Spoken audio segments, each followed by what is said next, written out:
Hello welcome back to my village blog. आज फेरि पनि म तपाईहरुको माझमा एउटा भिडियो लिएर उपस्थित भएको छु। तपाईहरुले मेरो गाउँले च्यानललाई माया गरिदिनु होला, साथ सपोर्ट दिनु होला। अनि आजको भिडियो चाहिँ यो लम्पी स्किन भ्याक्सिनको लागि हामी जाँदै छौं। त्यसको छोटो भिडियो लिएर आएको। यस्तो बाटो भएर जाँदै छौं। यो चाहिँ एकदम डेन्जर छ है, देख्न सक्नुहुन्छ। यहाँबाट चाहिँ बाइ मिस्टेक लड्यो भने दुधकोसीमा पुगिन्छ। हामी चाहिँ यस्तो बाटो भएर जाँदै छौं। अनि आजको दिन चाहिँ हामी एउटा खर्कमा मात्रै हेर्ने छौं। अब लगभग हामी पुगिसक्यौं भन्दा नि हुन्छ। यो बाटो भएर हामी चाहिँ जाँदै छौं। यो खर्क चाहिँ गाउँभन्दा निकै टाढा अनि पहाडहरूको बिचमा रहेको छ। यहाँ चाहिँ लगभग 10-15 गोठै पशुहरू चाहिँ खर्क राख्न ल्याउनु भएको छ। उहाँहरूको चाहिँ पशु चाहिँ 20-25 भन्दा उकालो रहेको छ। अनि यहाँ आज हामीले भ्याक्सिन प्रोग्राम गर्नेछौँ। भ्याक्सिन चाहिँ यहाँलाई मात्रै आज कभर गर्ने सल्लाह भएको छ हाम्रो। अनि यहाँ चाहिँ निकै भिडपाका अनि हरियाली पनि छ, एकदम राम्रो। मकैको सिजन रहेको छ, एकदम ठाउँ पनि रमाइलो छ। अनि हामी चाहिँ आज यहाँ भ्याक्सिन सकेर फर्किनेछौँ घरतर्फ चाहिँ हामी यो बाटो भएर जाँदैछौँ। मैले चाहिँ फर्स्ट र सेकेन्ड डेको चाहिँ एकैटा भिडियो चाहिँ कभर गरेको छु। अनि हाम्रो नेक्स्ट डे चाहिँ माथि हिमाली लेकतिर चाहिँ लम्पी स्किनकै लागि जानुपर्ने भएर हामी त्यता पनि गएको छौँ। त्यताको पनि मैले छोटो भिडियोहरू लिएर आएको छु, देख्न सक्नुहुन्छ। मलाई भिडियो खासै राम्रो बनाउनु त आउँदैन, तैपनि म चाहिँ यसो डुली हिँड्दा चाहिँ छोटो लिएर हुन्छ भिडियोहरू चाहिँ। अनि त्यही नै हो, त्यही भिडियोलाई चाहिँ मैले चाहिँ तपाईँहरूको माझमा लिएर आएको छु। कस्तो लाग्छ मेरो गाउँले भिडियोलाई हेरेर धेरैभन्दा धेरै माया गरिदिनु होला। अनि आजको ठाउँ चाहिँ यस्तै रहेको छ।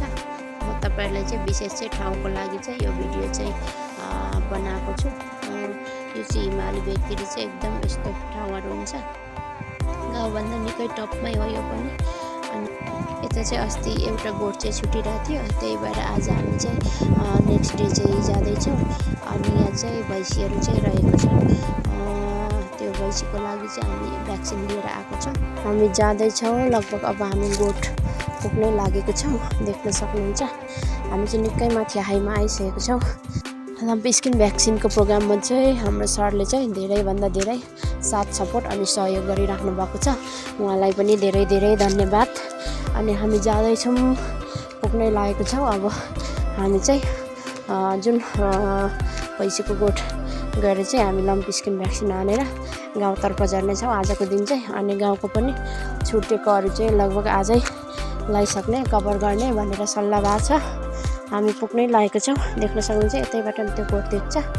अनि फाइनली हामी पुग्यौँ। अब हामी यहाँबाट भ्याक्सिन हानेर झर्नेछौँ। हामी चाहिँ धेरै बेरको हिँडाइ पश्चात फाइनली गोठ आइपुगेको छौँ। अब हामी भ्याक्सिन सुरु गर्छौँ, भ्याक्सिन लगाउँछौँ। अनि भ्याक्सिन लगाइसकेर खाजा खाएर चाहिँ हामी चाहिँ घरतर्फ लाग्नेछौँ।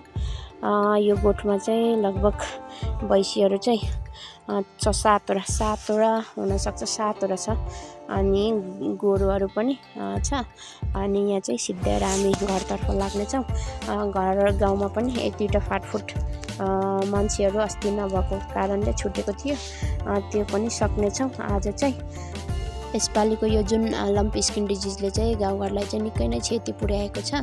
त्यही भएर मैले चाहिँ लगभग हाम्रो गाउँमा चाहिँ निकै अगाडि नै छिटै भ्याक्सिनले चाहिँ कभर गरेको छु। त्यही भएर बिरामी हुने चान्स चाहिँ एकदम कम रहेको छ। अनि हाम्रो ठाउँमा चाहिँ लगभग बिरामी पनि कम्ती, मर्नेको सङ्ख्या पनि कम, अनि निको हुने चान्स पनि बढी नै छ। त्यही भएर आज पनि भ्याक्सिनकै क्रममा छौँ। यसपालिको भ्याक्सिन प्रोग्राम चाहिँ निकै नै कठिनका साथ हामीले चाहिँ सिद्धायौँ भनौँ न। अन्तिम नै हो यो। लगभग हामीले चाहिँ माथिल्लो भेगदेखि लिएर सबै ठाउँलाई चाहिँ कभर गरेको छौँ। अनि लगभग 600-700 पशुहरूलाई चाहिँ कभर भएको छ। अनि यो पशु प्राविधिकको चाहिँ फर्स्ट कुरा चाहिँ सेफ्टी हुँदैन। सेफ्टी नभएको कारणले पनि झन् धेरै गाह्रो भयो। अनि कुनै चाहिँ सबैको पशु एउटै खालको हुँदैन, कसैको हान्ने, कसैको लात्ती चलाउने, त्यस्तै समस्याले चाहिँ निकै नै कठिनका साथ हामी चाहिँ लम्पी स्किन भ्याक्सिन चाहिँ लगभग अन्तिम चरणमा पुगेको छौँ। यस्तै हो मेरो भिडियो तपाईलाई कस्तो लाग्छ कृपया मन परेमा लाइक कमेन्ट शेयर सब्स्क्राइब गर्न नभुल्नुहोला। हस् थ्यांक यू फर वाचिङ।